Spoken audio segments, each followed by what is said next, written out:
Hi friends, నేను ఈరోజు ఒక అద్భుతమైన హిడెన్ దేవాలయం గురించి అయితే మీకు తెలియజేస్తున్నా. ఇది భారతదేశంలోనే మొట్టమొదటి శివాలయము.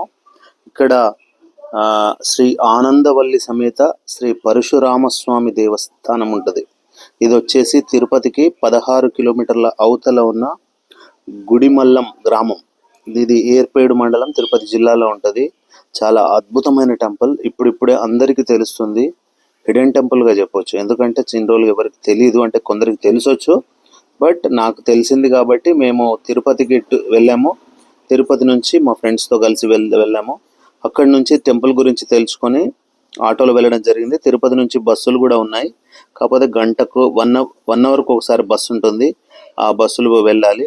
ఇక మన సొంత ట్రాన్స్పోర్ట్ అయితే మాత్రం బాగానే ఉంటుంది. కాకపోతే ఆర్టీసీ బస్సులో వెళ్ళాలంటే ఖచ్చితంగా RTC bus Tirupati bus stop నుంచి ఉంటుంది.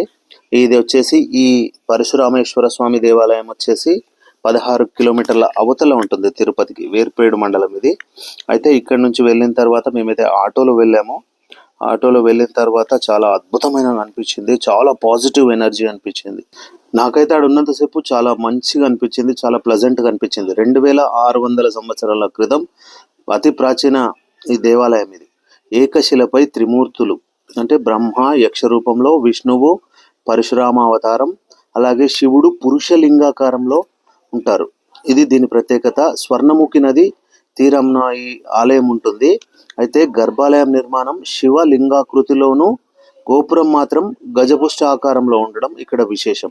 మూల విరాట్ భూమి ఉపరితలం నుంచి 6 అడుగుల పల్లంలో ఉంటుంది. అందుకే దీన్ని గుడిమల్లం అని అంటారు. అయితే ఇది కాలక్రమేణా గుడిమల్లంగా మారిందని కూడా వాళ్ళు చెప్తున్నారు. 20 సంవత్సరాలకు ఒకసారి స్వర్ణముఖి నది నుంచి నీళ్ళు వచ్చి ఈ ఆలయాన్ని తాకుతాయట, లోపల ఉన్న మూల విరాట్ని తాకుతాయట.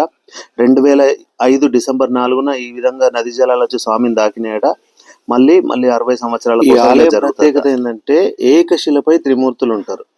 బ్రహ్మనేమో యక్ష రూపంలో ఉంటాడు, విష్ణువేమో పరశురామ అవతారంలో ఉంటాడు, శివుడేమో పురుషలింగాకారంలో ఉంటారు. ఇది ఈ ఆలయం ప్రత్యేకత. సూర్య భగవానుడు కిరణాలు కూడా ఈ ఆలయంలోకి వస్తాయి. ఇది కూడా ఈ ఆలయంకు ప్రత్యేకత ఉంది. అది చూడొచ్చు. ఈ స్వామివారి నిజ స్వరూపం ఇది, నిజ రూప దర్శనం ఇది. ఈసారి తిరుపతి వెళ్తే ఖచ్చితంగా ఈ ఆలయం చూసి రండి. ఓం నమ శివాయ. సార్ ఇక్కడ ఇది ఊరి పేరు గుడిమల్లం అన్నారు.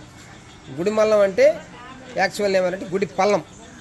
గుడి పల్లులో ఉంది కాబట్టి మొట్టమొదట ఊరి పేరు గుడి పల్లం అయింది. అదే కాలక్రమం గుడిమల్లం అయింది. ఇక్కడ విశిష్టత ఏమంటే